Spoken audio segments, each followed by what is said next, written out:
Jay, let's begin by talking about the tractor numbers. How have you looked at the fact that M&M's tractor numbers have missed estimates? Yeah, tractor numbers in May were expected to be subdued. If you remember last year, from April till mid-May, we had a very strong growth on the tractor side. Then, there was this export wheat ban from second half of May, where the tractor numbers got subdued. So we were sitting on a very strong base on a YY basis, and that's where flattish to negative growth was expected for the tractor segment.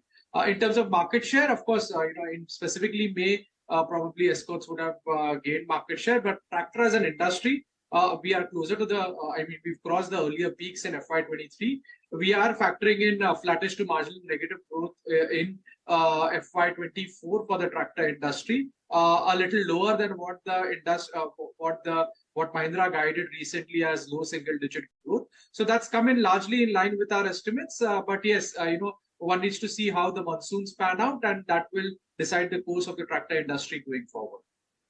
Jay, I wanted to specifically speak about Tata Motors because since that commentary regarding the cash conversion of JLR came out, the stock has seen quite a bit of re-rating. But the question is, are all the positives already there in the price? Because recently there was a anti-concession sell call that came in, and that garnered quite a bit of headlines as well. Yeah, you've seen that almost all legs have been firing for Tata Motors in terms of at least financial performance, not necessarily market share performance on PVs and CV side. So we had a very strong set of numbers on the margin side for JLR, a strong set of numbers on the PVs as well as CVs on the financial performance. Debt reduction is on track. Yes, definitely a part of it, it has kind of played out.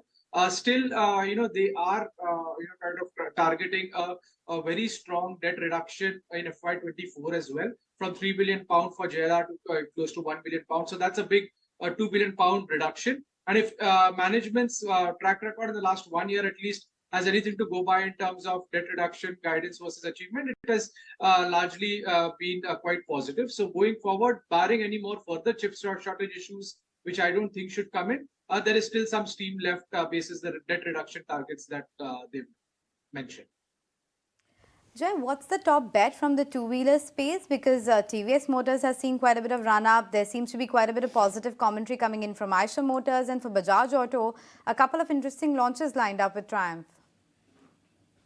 Yeah, absolutely. And we recently released a note on two-wheelers where we did mention that two-wheelers now comes up the pecking order from our auto space. Of course, after Maruti, we do have two-wheelers names like TVS, Hero, and Bajaj as in our pecking order. The industry has seen a very strong profitability growth despite weak volumes over the last 2 to 3 years. And now with volumes bouncing back in the domestic market, at least, in FY24, we will see profitability and per vehicle margins further go up for the industry. And hence, we continue to remain positive, and May numbers have come in quite positive, at least from Bajaj up till now. And as we see the retail level growth also, it's closer to double digits, close to 10% in terms of Vahan data if we see on a YY basis. All things are positive, pointing towards a positive trend. Of course, we need to see how the monsoons pan out, but yes, our pecking order would be TVS, Hero, and Bajaj in the two-wheeler space.